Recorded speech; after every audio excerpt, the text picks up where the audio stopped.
The Cairo National Museum spent much of its time closed after the Arab Spring. This is the repository of ancient Egyptian sculptures and treasures, like Tutankhamun's mask, which is as refined as it looks. Stone representations of dreadlocks were much more frequent than I'd anticipated, but there were Black Africa, as they call it, pharaohs, as well as Northern Nile pharaohs. The museum itself is a bit of a jumble, but we were jumbled in there and tumbled fairly quickly back out of there. The authorities and the security wanted to make sure that the special opening for our group didn't attract too much attention. Why is it being open just for those Westerners? There are mummies with dreadlocks. I'm not talking about the other teachers there. The Tutankhamun mask-like headgear is to cover the display of wealth entwined with the dreadlocks of the pharaoh. It holds his power, and others, mortals, aren't allowed to look on his power. It's a funereal mask. There are skulls that still have the dreadlocks attached as well, like mummies. Of course, later, Celts and Vikings and Germanic people also wore their hair in snakes, the Romans can tell us, chronicle for us. When I've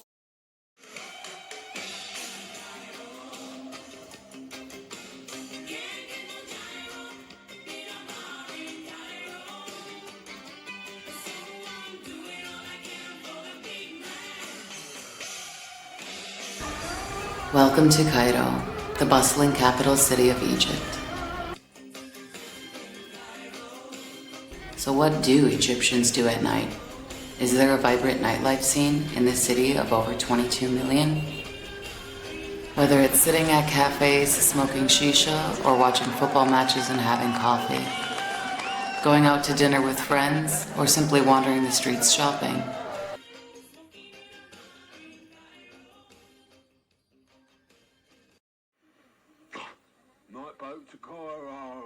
visited Rome with architectural college, I was struck by the flattened S shapes.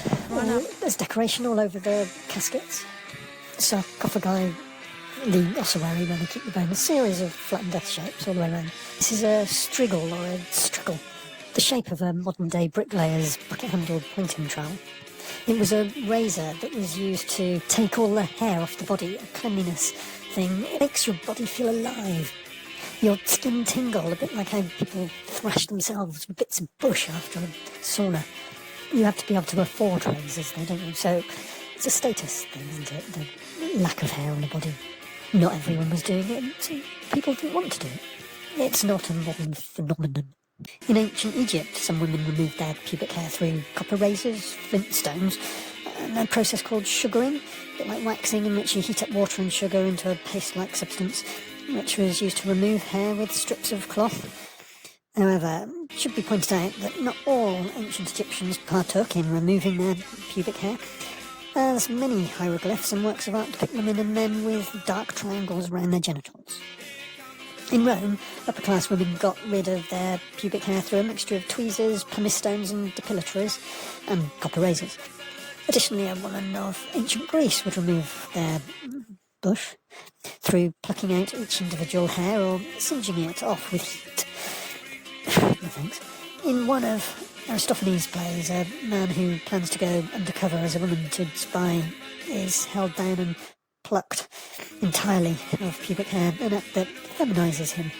If you take a close look at ancient Greece art sculptures, you'll be hard-pressed to find women sporting any hair down below, further indicating that it was a dignified act to be bald below the waist. In the Middle Ages, it was disease prevention by prostitutes, so if you were a bit posh, you'd more likely have pubes. Dust, dirt, lice and vermin were rampant in the Dark Ages, and pubic hair protected. Naughty photos inevitably accompanied the first cameras and lithographic prints, and they show a trimmed state of affairs. You'd have to be rather trusting to let a cutthroat razor know your bits, wouldn't you? Gillette 1915 specifically market razors to women, mainly for unsightly and objectionable underarm hair. Gillette sounds like a French name to me, but French women famously keep their arm hair, don't they? The 1970s were all natural. The 80s and 90s with the high-hipped Swimming costume, the landing strip became very popular, Baywatch style. While you wouldn't really think of Brazilian bikini waxes as civilised, it's much better than boiling hot sugar water burning yourself, isn't it? This at the same time that there's a craze for gentlemen's beards up against it, which take just as much grooming.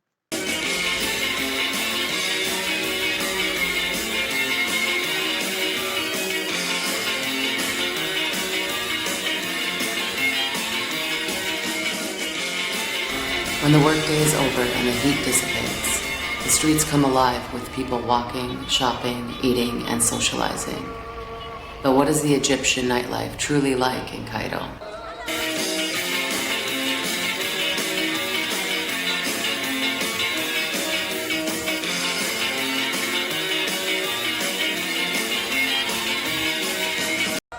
In the West, when we hear the word nightlife, we typically think of bars, clubs, dancing, and live music, with the expectation that all of these establishments providing the entertainment will be serving alcohol. But Egypt is an Islamic country, with an estimated 90% of Egyptians practicing Islam, and Islam forbids the consumption of alcohol.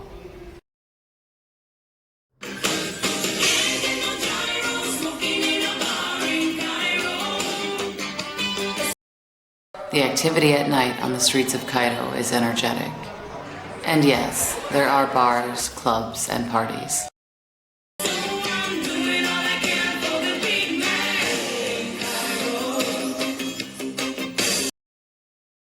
Towards the tail end of the Arab Spring in Cairo, Egypt, a dozen of us were arriving on each plane, and we were all to assemble in a local airport hotel before moving on to Mardi, where we would have some assimilation and training.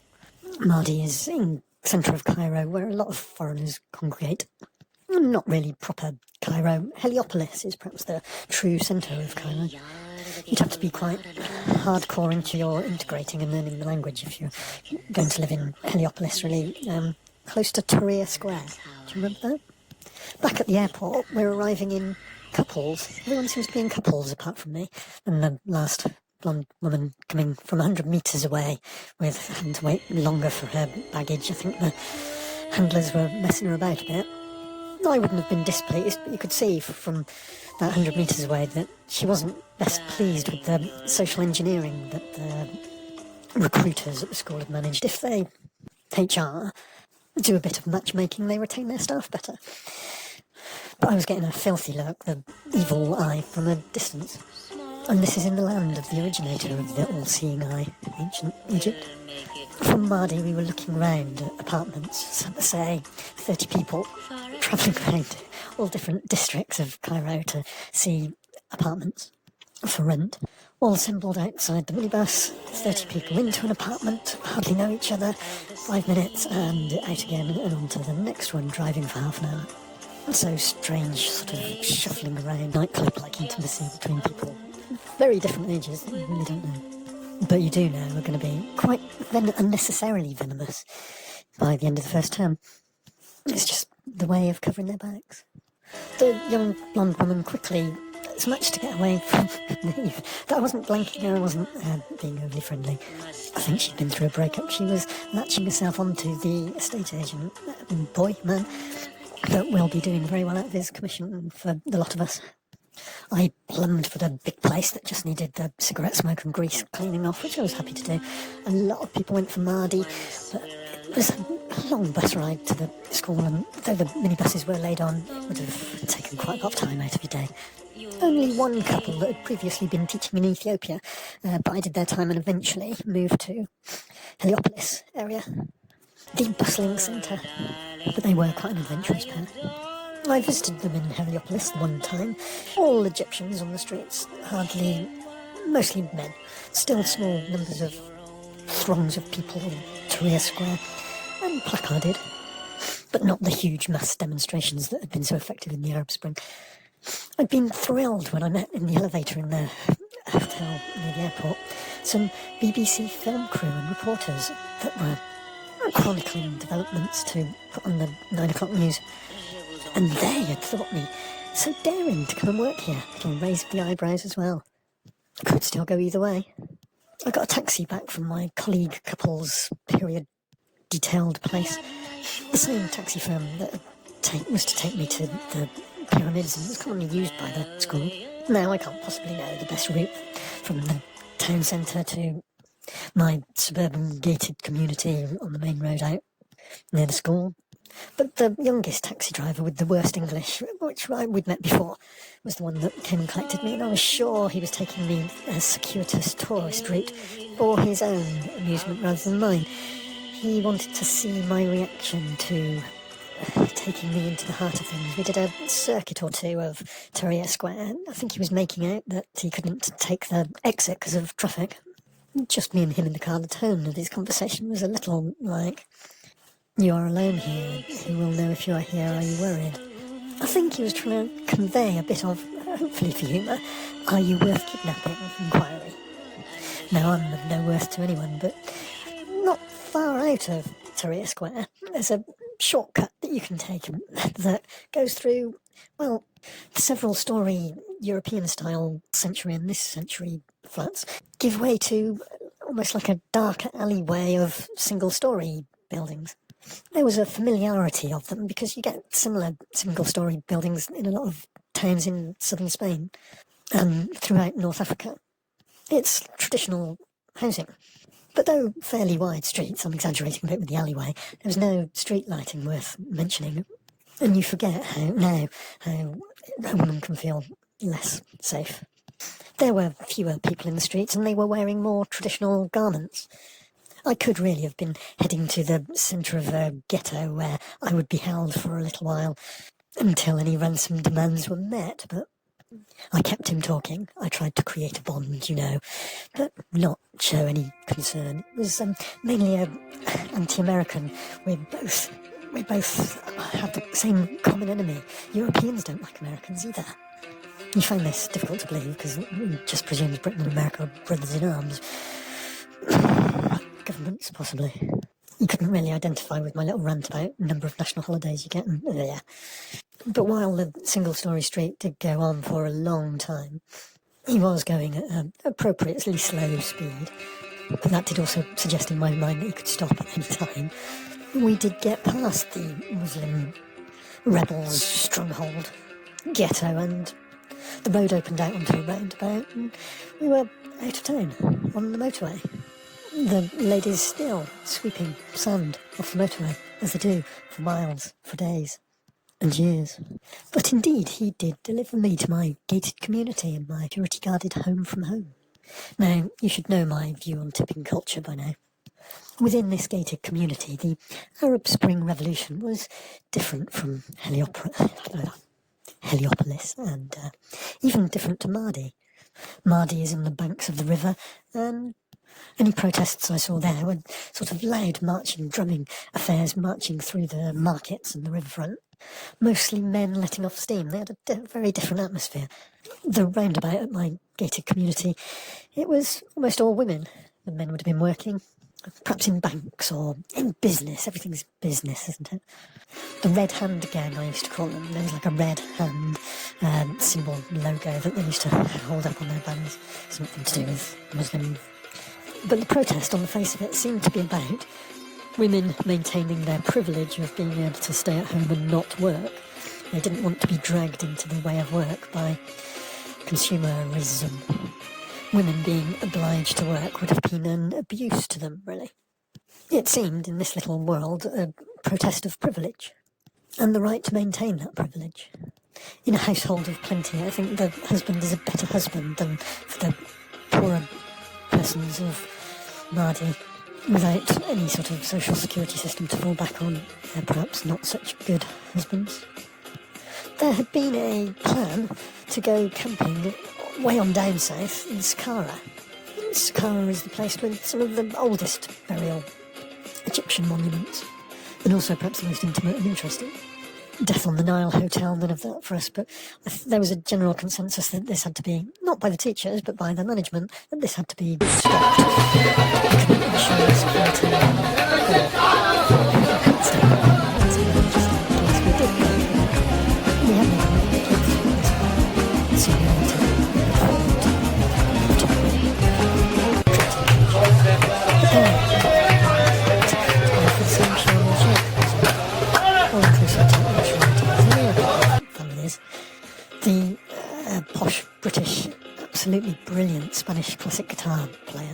used to play in the school lobby every time it was time to get the bus back to Mardi. I went to Alexandria, wanting the history and the scuba diving to submerged ruins. Atlantis. The Mediterranean's been so overfished, though, I didn't really want to go with them. Though, very nice family, I'd have enjoyed that holiday. I went recommended to a Sinbad hotel entirely on my Todd to Dahab. I arrived on the rather sweaty bus, big bus this time, sat right behind a really loud Egyptian American that was really acting cock of the walk. I asked him to quieten it down a little bit, nicely, and he's just showing off in front of his wife or girlfriend and his friends or local relatives. And he's giving it all this, I'm going to mess you up, using different words that YouTube might not approve of. With a little help from my friends, I just sat my ground and suffered him, really. Well, this was on the way back, actually, because there was a cleaner on the same bus, a cleaner from the school on the same bus that had been back to see her family. And she'd sort of said about my difficulties to the head of year. I'd seen someone I vaguely recognised, but I didn't really know why. Of course, the head of department gave me a bit of a mystery to solve, because he knew all about it. He was recounting it back to me, but with a concerned tone of, you must have started it. Knowing full well that that wasn't the case, because he'd got a reliable report. As the Wembley comedians used to say, that's you, that is. The head of department had been from the onset attacking me without due cause. There's always got to be a casualty. HR have always got to be busy. Anyway, Dahab, lovely and quiet place. The bridge is perhaps the centre of Dahab. There's a fountain. Bridge dodges anything in the evening. There's loads of little kids trying to sell hash or anything else they want you to be interested in, and I'm not. I was there for the diving, and I did so every day for 2 weeks. Dahab slightly further down the coast, and you've got less of a boat ride than you would do for Sharm el-Sheikh. For some of the less visited places that I'd already been to, for liveaboard, boat, scuba, cruise. I spent most of those evenings sat with the female dive instructors, smoking shisha into the night. You'd start to feel quite subdued from the relaxed exertions of the scuba trips, the breathing, after a few days.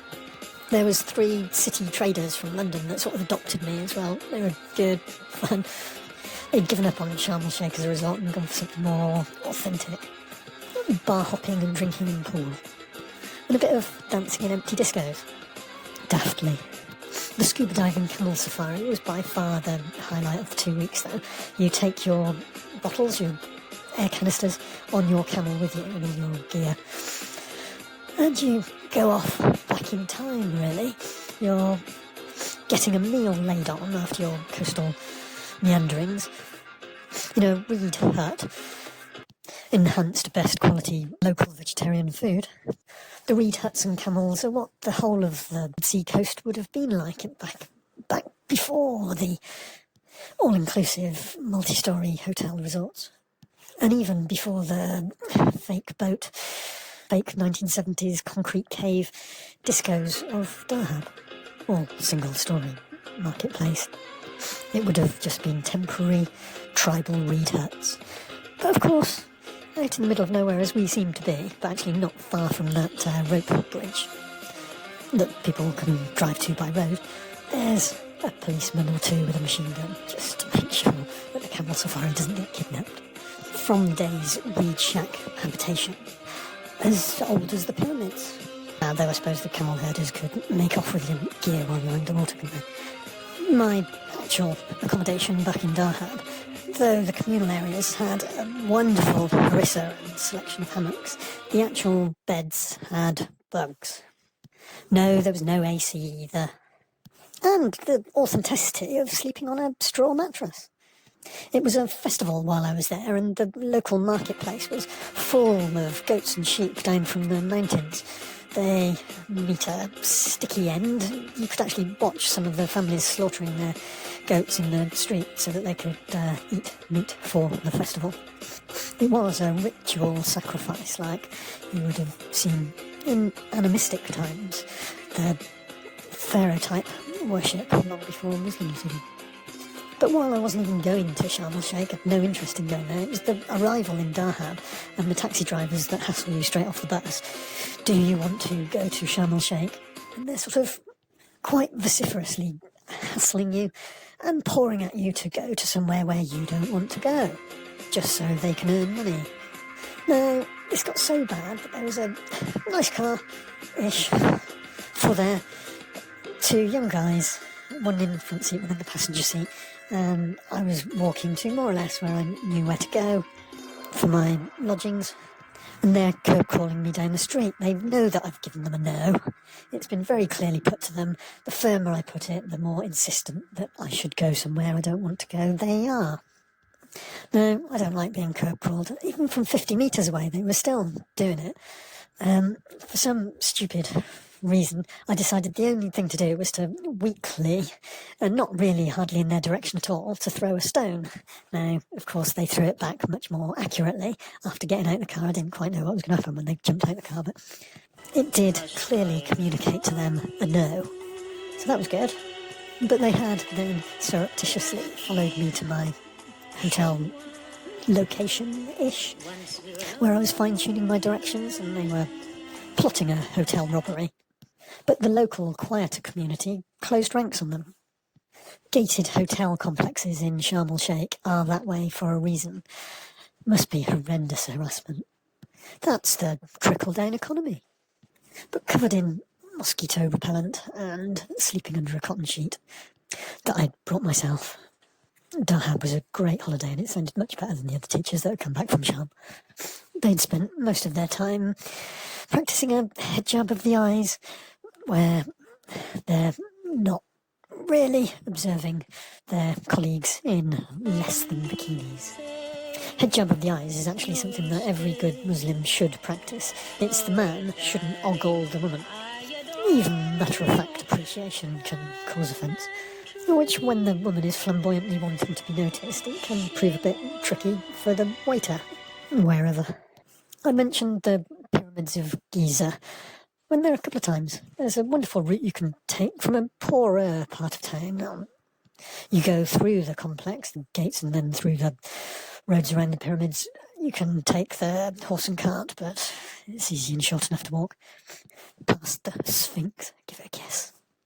Just like you held the Eiffel Tower on the palm of your hand. And on round past the back end of the Sphinx, you eventually come to a big old colonial hotel, I think you'd say. Beautiful palace, and they've got a well-stocked bar where you can have some nicely mixed cocktails.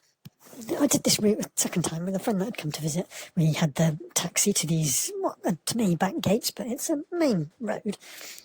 The local boys wanting to be your guide, don't know how much they know. I tend to go for an older guy. They were jumping on the bonnet of the car while it was still moving at some speed so that they could get your attention, rather than as you not being able to get out the car door once you'd stopped. I steered clear of any guides, but the one that stayed on the bonnet for a good 100 metres, I couldn't. Desperate or nuts, who could say? Local youths with gang-affiliated facial scars, not distant. Even the taxi driver was excruciatingly polite and placid about the potential damage to his prized vehicle. Jalopy brand. I was a regular patron of an imam.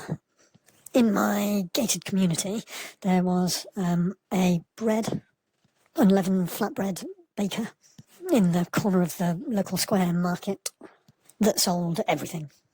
The imam from the local mosque just down the road from me that you could hear all the time, really, had this bakery business up in the corner. And a lot of his customers, each time I went there, would be sort of, why are you selling to him? Obviously not in English. I respected that the imam, even if he didn't want to speak English, but we managed to communicate respect. I didn't really get an answer to why his is the best in town. Is it the wood that it's fired on? Is it the oven? Is it the ingredient wheat that he uses? But I think he appreciated my effort and recognised a compliment. I was a regular, but he could have quite happily done without my few dirhams. On another end of a similar spectrum, I had the luxury living locally of going to the school swimming pool on a Saturday. Just me, the sun, and a 25-metre pool all to myself. Then one day, the deputy head and his wife, who'd been working in Qatar previously, had the same idea. He's obviously my superior by some margin. And his beautiful wife in minimalist costumery had all the margins. They were very easy to talk to and a protracted, sedate affair. Conversation. It was all the same, really, as being in the altogether, which I tended to be in my large apartment, home from home.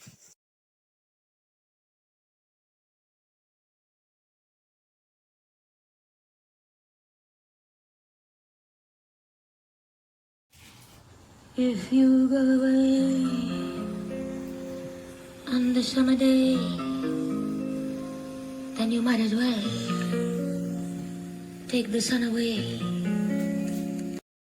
A long while after my degree, I did an excellent teaching English as a foreign language course for a week or so. Excellent controlled to free up practice and even intonation of your voice. And some of the more intimate getting your mouth around a sound. That was always after a bit of experience to get me into a PGCE secondary teaching college, a year course that wasn't half as thorough. It's just to make you feel embattled, I think. But that PGCE and a bit of experience did get me a job as a design technology overseas somewhere warm. As can sometimes happen, I think through jealousies as much as anything. The head of year took an instant disliking to me, just why, I don't really know and don't really care. Beyond that, once a student had discovered how warmly any grievance they might feel they had for the freedoms that I gave them, they would go to the head of year in throngs, and before you know it, you've lost the class. Perhaps it's that my classroom was next door to his office apartment. This is in a country where the police are generally considered internationally a better option than the dictatorships that take place every now and again, and a very elite private school, where teachers have a similar status as their servants and chauffeurs. The children say how their day went to their mothers. They don't have that much to do with their fathers. And so a number of the mothers are really quite interested in me. They want to meet me. Rather like Parents' Day, rather like Parents' Evening, there's a Parents' Day on one Saturday.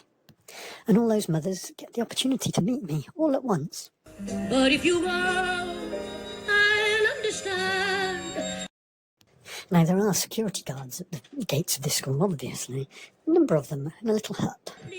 Where their priorities lie is where the school tell them where their priorities lie. And private schools are, well, by results, basically. The children are as lazy as any others, and in a hot climate perhaps even more so, that they're used to it, I'm not.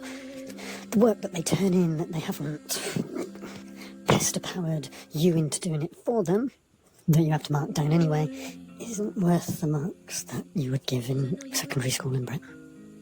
I was living in a gated community, security guards on the gatehouse, and then security guards in every little local area in a little sentry box. They'd seen me renovating a bicycle that had just been dumped. Not long later, that bicycle wasn't mine anymore, shall we put it. I think the security guards were to blame, and had had it away. Now, the name of this place I don't want to mention in case I want to go back there, but a lot of people will be staying there for the soccer World Cup, so that they can drink in their hotels and then fly off to a World Cup football match. There was a bit of Without loving you, can I tell you now? soccer when we had our parents' evening. Morning meet and greet. You know how when you meet people, a number of people, you can have a sort of a horseshoe-shaped formed. You're able to scan the whole horseshoe and do eye contact with all the people involved. This horseshoe of mothers that had finally had me pointed out to them by their children. Remember, my job is no higher than a goat herder. The horseshoe started contracting around me. The mothers started getting closer. It started turning into a bit more of a circle where I couldn't keep my eyes on the extremities without turning fast and looking unnerved, and you should never show weakness.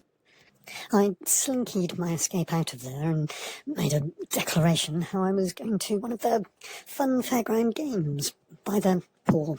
Yes, there's a swimming pool at this private school, of course there is. It's much better than my hometown's of 100,000 people's municipal pool.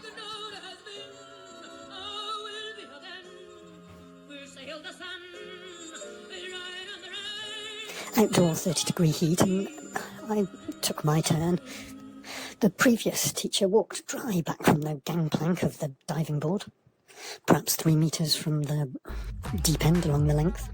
The workshop technicians from the basement, who are highly skilled, rigged up a lever action and a latch and a weight, so that this roundel target, like from the Battle of Britain, if someone took a penalty and hit this target, the latch was delatched, and the person on the end of the diving board was pulled into the swimming pool and dunked. It might already be coming clear to you that there was now a whole team of mother and child bonding experience lined up to take penalties at my spot. The opportunity to inflict injury by a student on a teacher is not to be missed, and why aim at the target if you can aim at the teacher with your kicked football? The penalty spot ball placement got closer and closer to the target. After half a dozen goes, 2 of which were body saves by myself, some of the mothers really rather good at getting coaching by the children. But the enthusiasm of the mothers to get at me was drawing a crowd, and any that hadn't asked to have me pointed out to them were soon catching on. They'd heard little snippets here and there of the teacher that was the target through the year. One of the poorer boys who used to get bullied a little bit by the richer boys, but deserved a lot of the detentions that he got from the other teachers, but I'd recognised where all that was coming from. His sub-Saharan African mother stepped up to the spot. I could hear the roundel board waggle as it just clipped the edge of it. Luckily the latch didn't get sprung. There was now going to be a second round. There was lots of money being raised for a good charity by this penalty shootout. There were as many misses as England World Cup penalty shootouts. Some of the more physical students were getting a bit frustrated. I taunted them a little bit with, I'm using my superpowers to deflect. Though it was feeding into their interest, they didn't really appreciate it. Yes, my superpowers did fail me. Yes, I did end up in the water, and I was quite happy to do it over and over again. I sort of expected a commendation for raising so much money from the head of year, but no. In time, they all headed off home in their big black cars with their peace symbol on the front bonnet. Yes, they won't be told otherwise. Campaign for nuclear disarmament symbol is just the peace and quiet in an acoustically lined, locked, safe from the minions outside on the road. But if you go, I won't cry, though the good is gone from the word goodbye. If you go away, if you go away, if you go away.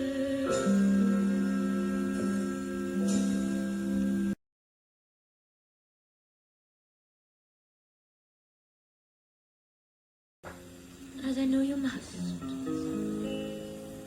there'll be nothing left in this world to trust.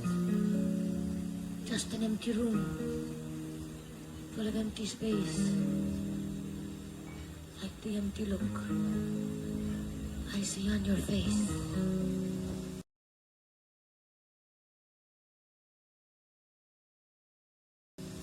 I'd have been the shadow of your shadow if I thought it might have kept me by your side. If you go away, if you go away.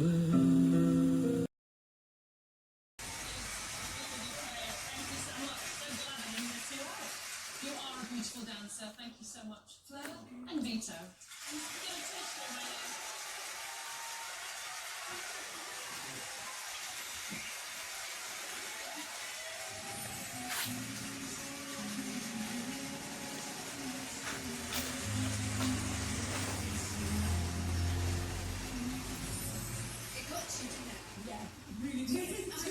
Well, you are waking up at 4 a.m.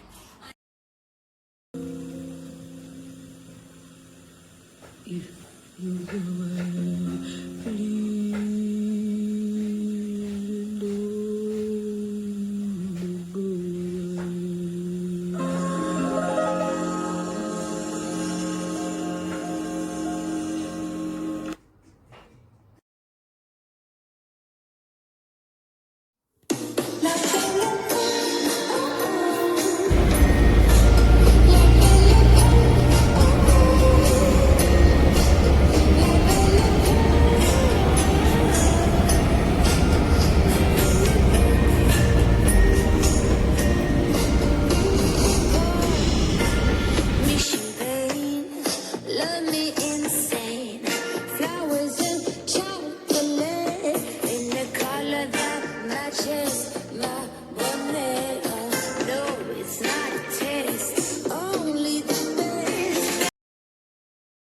Ladies and gentlemen, if you want to speak the Queen's English like an aristocrat, open your throat, ladies and gentlemen, boys and girls. Not like what this fella does.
All this is really is an alternative route to the Alps.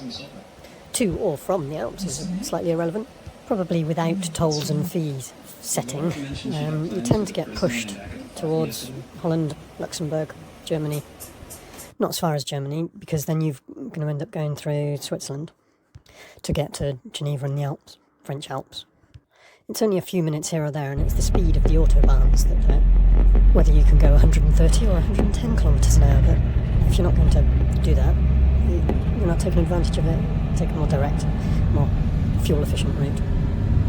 But this, what is an attractive stop-offs, take it all in suggestion for you.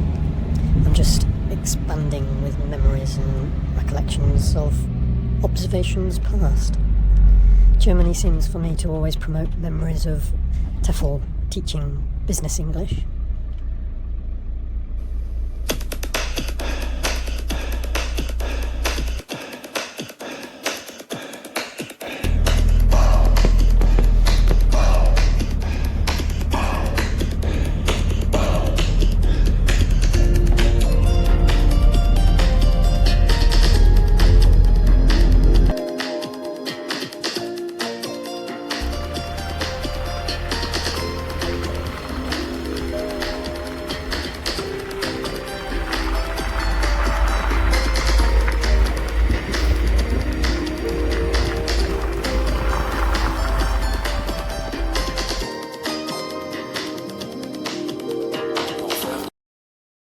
To speak posh English, like the Queen, and a number of people particularly spoke like between the wars and before.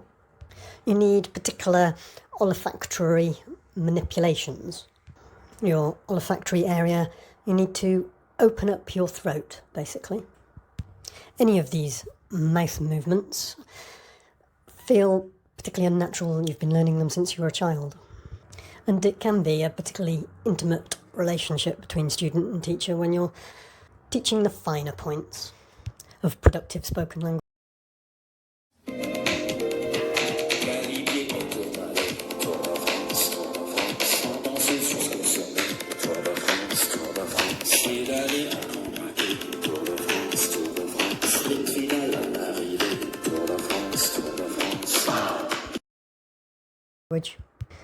You'll need to record yourself and listen back ad infinitum to refine this just for yourself before you start teaching, but my experience was in northern Italy, in Milan.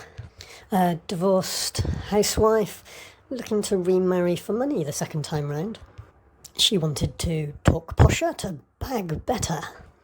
The director of the school was heavily pushing the young graduate teacher towards the middle-aged divorcee.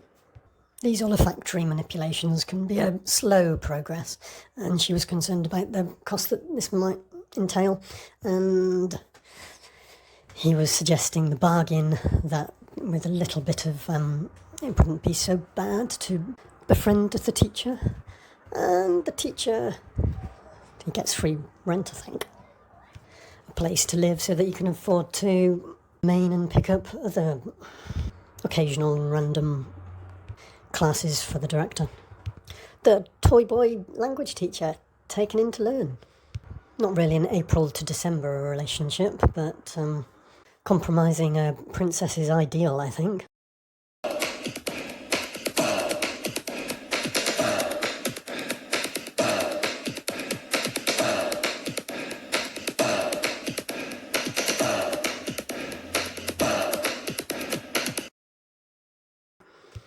To a certain extent, the further you venture, the more you can charge in fees and hourly rate. Austria, Vienna seemed a reasonable compromise. Not often diagonal through Belgium, Germany, into Austria.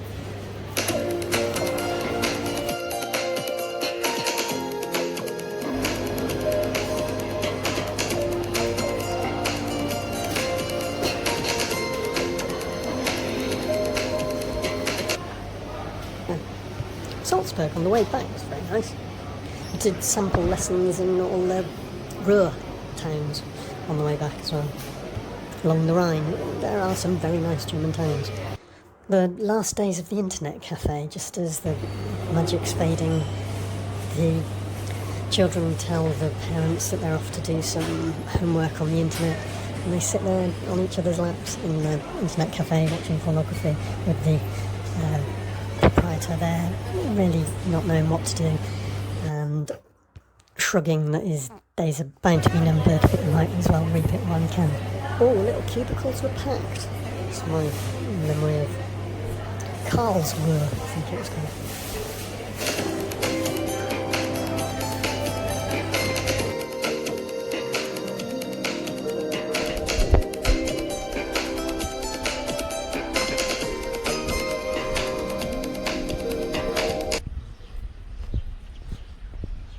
I had a lucky 13 hours to Vienna in a little car with vegetable oil 50% mixed with the diesel at a time when this was worthwhile. Sat in the slipstream of a big bus for miles and kilometres and miles. Couldn't see a thing other than the back of the bus, and judging it keeps you alert. A kiddie at school used to do this with his bicycle. He had his racing bicycle. He used to almost glue his front wheel to the back of the school bus, and he'd get back 5 miles to home as quick as the bus would, just by using the slipstream. This is all dependent on the quality of the bus driver, really. Did know he was there. And the cyclist has had an accident.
My return from Vienna was sooner than I'd expected. I like to include food and recipe suggestions there for you. It's important to me. Frozen rice dish out the freezer. When I was on the ferry to Calais, it was still rock solid. I couldn't eat it. I didn't eat it for much of the way. Close to Vienna, I did tuck in. It was past its best. It had defrosted. It was hot summer weather. This little tip, rice can be nasty if it's not fresh. It can give you microbes that can give you explosive diarrhoea. It was obvious that it wasn't good when I was eating it, but it was what I had. And I was hungry after 13 hours. I had the appointment in the morning, the training, recruitment, come elimination process. It was the first time.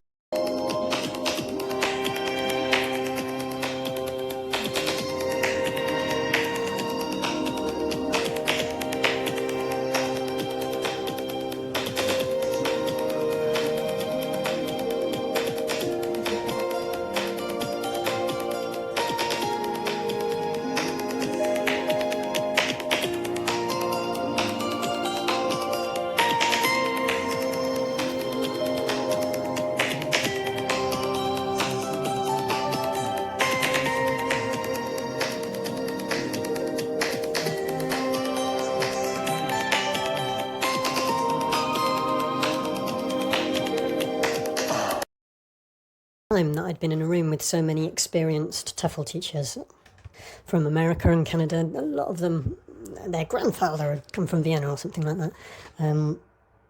So incredibly cutthroat and nasty. These were experienced people, much more knowledgeable about the industry than I. So nasty and bitchy to each other, and all in the same room, to each other's faces, knowing exactly that that's how it needs to go, reporting back from the client, not in their own words probably, what they have said about the other teacher or not. But then it goes the same like when they're grading the student. When they're grading them, you need so much more work. That's what keeps them in business. The student doesn't really know the tiny little things they're picking on, how tiny and little some of them are. The directors of the school, they're sort of trying lots of different therapists for their different clients, looking for a miracle. But all the therapists are completely cutthroat, ruthless nutcases. They're like sad gamblers seeking out a lucky rabbit's foot.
created myself. My solution was to put a wad of rolled up toilet paper into my pants to absorb things from my growling stomach as it more or less dribbled out involuntarily from my lower end. A little bit like having a period moment. I'm in the middle of this interview lecture that's dragging on and on with all these experienced, jaundiced teachers trying to upstage each other, intimidate each other, with no real creativity, just formula or rapport in the room at all. It was a horrible room to be in. It would be nicer to be in my own pants. But I didn't have any panty liners. I did have to get up to check things when I thought things were going to get particularly explosive. The very pretty on-site recent graduate that lived in an apartment with her former client just off Vienna's main square picked up my diarrhea-soaked wad that I'd lost on the way to the toilet from my seat in the classroom. I'd driven for the best part of a day. I couldn't not attend class, could I?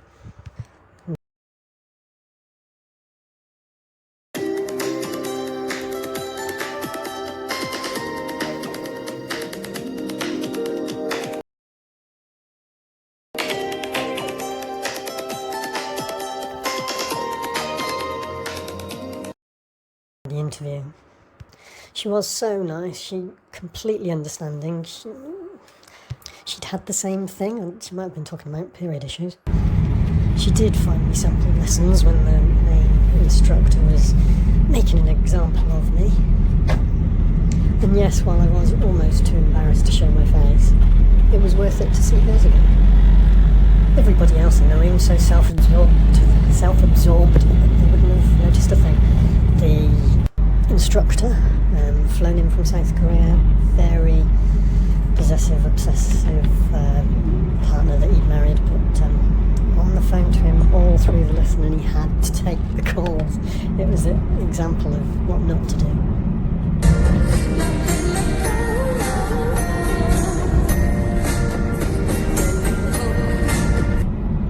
Teaching English as a foreign language, you're teaching the competition how to replace you, a bit like America worries about what they've done with their products in China. Perhaps that's a reason for Brexit.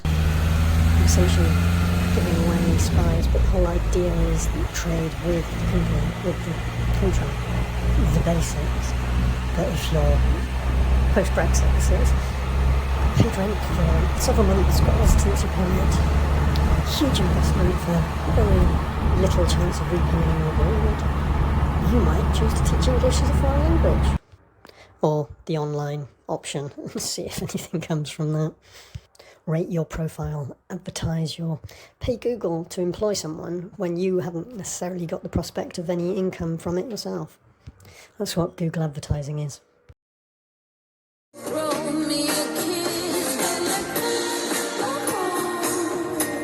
TEFL, teaching English as a foreign language, for so many years, the gold standard was the lingua franca, comparison, translation between French and English from one dominant language to the next. There's a whole trope of false friends, they get called, between English and French. Not so many for other languages, but it still gets repeated as beware of false friends when you're learning to teach English as a foreign language. These false friends are similarities between words in the two different languages. Transient in meaning, often ending up as opposites. There's been a lot of wars between the two countries. 100 years worth at one point in time. TEFL has become hugely more difficult since Brexit. Let's take it as read that no one in France, hardly anyone in France particularly, is interested in learning English, but other countries in Europe they are. After the global financial crisis, it seemed particularly, or even only, option to teach business English in Germany. Corporate would pay for it. There are huge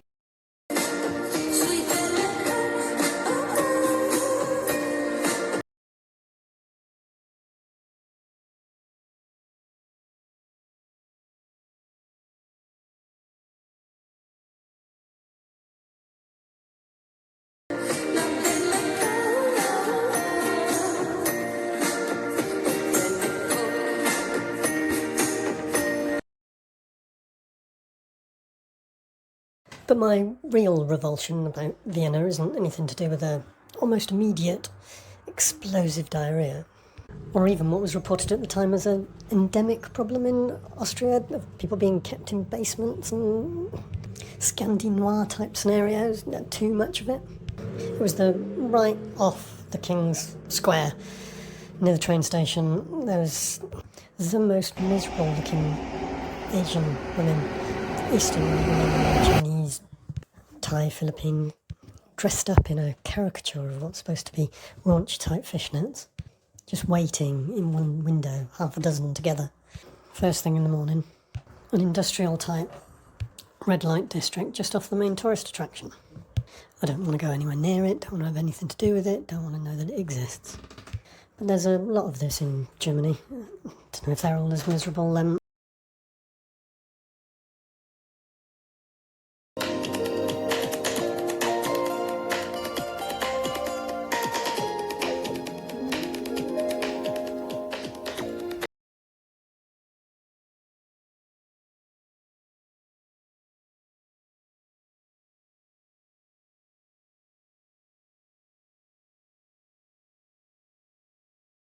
It's like a perversion of the nudist movement. FKK is often called.